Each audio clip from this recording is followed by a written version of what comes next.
ယနေ့ခေတ်မှာ AI ရဲ့အလားအလာတွေကိုနားလည်ဖို့ဆိုတာဟာဘယ်သူမှမဆိုမဖြစ်မနေလိုအပ်တဲ့အရာတစ်ခုဖြစ်လာပါတယ်။ AI နည်းပညာရဲ့လွှမ်းလုံးကြီးကိုစီးနင်းပြီးဘဝပြောင်းလဲစေမဲ့စွန့်ဦးတည်ထွယ်မှုတွေလှုပ်ဆောင်နေတဲ့ Joshua Woolley ရဲ့အကြောင်းကိုပြောပြချင်ပါတယ်။သူဟာကလီနည်းပညာကဏ္ဍကနေအောင်မြင်စွာထွက်ခွာပြီးနောက်ပညာရေးနည်းပညာစီကိုဦးတည်ခဲ့ပြီးတစ်လကိုဒေါ်လာ2 သိန်းကျော်ဝင်ငွေရှိတဲ့ AI သင်ကြားရေးလုပ်ငန်းကိုဘယ်လိုမျိုးတည်ထောင်ခဲ့လဲဆိုတာကြည့်လိုက်အောင်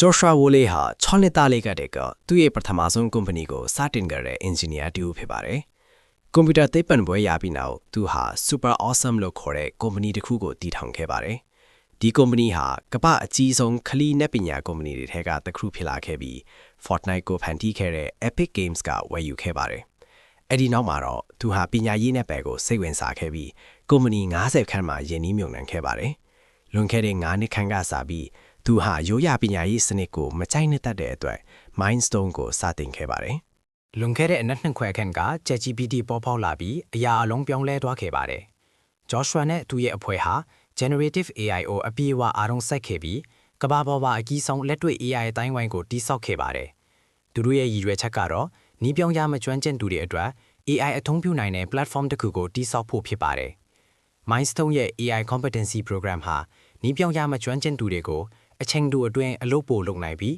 ပိုကောင်းတဲ့အလုပ်တွေလုပ်နိုင်အောင်ကူညီပေးပါတယ်။ဒီ program ဟာနာရီ10နာရီပဲကြာမြင့်ပြီးလီပတ်အတွင်းပြီးဆုံးနိုင်ပါတယ်။2024ခုနှစ်အစောပိုင်းမှာစတင်ဝင်ငွေရှာခဲ့ပြီးခဲ့တဲ့လတစ်လတည်းမှာတင်ဒေါ်လာ2 သိန်းကျော်ရရှိခဲ့ပါတယ်။ Joshua ဟာပညာရေးလုပ်ငန်းမှာအောင်မြင်ဆုံးနည်းပညာစွန့်ဦးတည်ထွင်သူများစွာဘာကြောင့်မအောင်မြင်လဲဆိုတာကိုနည်းနည်းသင်ယူခဲ့ရပါတယ်။အထူးသင်ခန်းစာကတော့လူအများစုဟာသင်ယူရတာကိုမကြိုက်ကြပါဘူး။ဒီအချက်ဟာနည်းပညာသမားတွေအတွက်နားလည်ဖို့ခက်ခဲပါတယ်။ Mindstone ဟာ Generative AI ခေတ်မတိုင်မီအထိ Product Market Fit ကိုရှာမတွေ့ခဲ့ပါဘူး။အဲ့ဒီအချိန်မှာသင်ယူမှုဟာမဖြစ်မနေလှုပ်ဆောင်ရမယ့်အရာဖြစ်လာခဲ့ပါတယ်။သူတို့ဟာ Live Async ပေါင်းစပ်ချင်ခံမှုကိုအသုံးပြုခဲ့ပြီးထိရောက်မှုအတွက် Live Demo တွေဟာအဓိကကျတယ်ဆိုတာကိုနားလည်ခဲ့ပါတယ်။ Joshua ဟာ AI နည်းပညာနဲ့ပတ်သက်ပြီးဥရောပနောက်ကျနေလားဆိုတာကိုစူးအင်ထဲပေမဲ့လန်ဒန်ရဲ့နည်းပညာဆွေးနွေးမှုတွေဟာနောက်ကျမနေပဲပိုပြီးခိမိတယ်ဆိုတာကိုတွေ့ရှိခဲ့ပါတယ်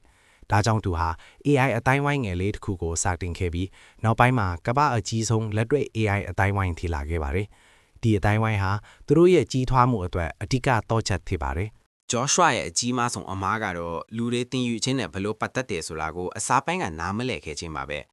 သူဟာလူတွေသင်ယူခြင်းစိတ်ဖြစ်အောင်မီးထိုးပေးရမယ်လို့ယုံကြည်ခဲ့ပေမဲ့အခုအခါမှာတော့လူတွေကတီးကြတဲ့ရည်မှန်းချက်တစ်ခုအတွက်သင်ယူကြတယ်ဆိုတာကိုသိရှိခဲ့ပါတယ်။ဒါကြောင့်သူတို့ရဲ့အခန်းကဏ္ဍက